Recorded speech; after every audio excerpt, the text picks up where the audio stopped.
Maithili express की शानदार प्रस्तुति। कोसी भराई, कोसी भराई। बोली बोली छठी मैया की। DJ Jyoti Prakash, DJ Jyoti Prakash. बबुआ के या सुना कोसी भराई, कोसी भराई, कोसी भराई।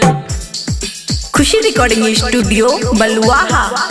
सुनी बलम घर दिल्ली से आई, सुनी बलम घर दिल्ली से आई। बबुआ के या सुना कोसी भराई, सुनी बलम घर दिल्ली से आई। बबुआ के या सुना कोसी भराई, लागे ई बात रउआ दोइनी भुलाई। बबुआ के या सुना कोसी भराई। DJ Jyoti Prakash, DJ Jyoti Prakash, DJ Jyoti Prakash, DJ Jyoti Prakash.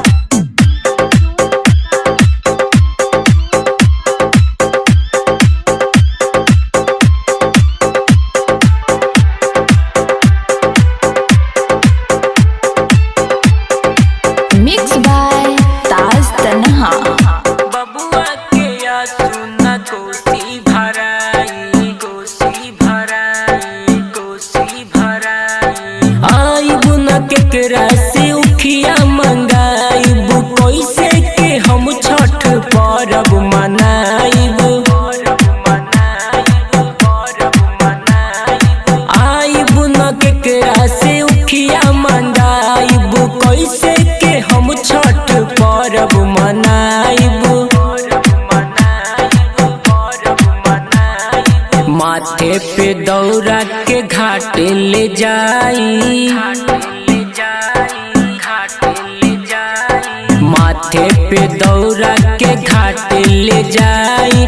बबुआ के या सुना कोसी भराई, DJ Jyoti Prakash, DJ Jyoti Prakash, DJ Jyoti Prakash, DJ Jyoti Prakash. Ramdhanpur, Ramdhanpur, Ramdhanpur, Ramdhanpur.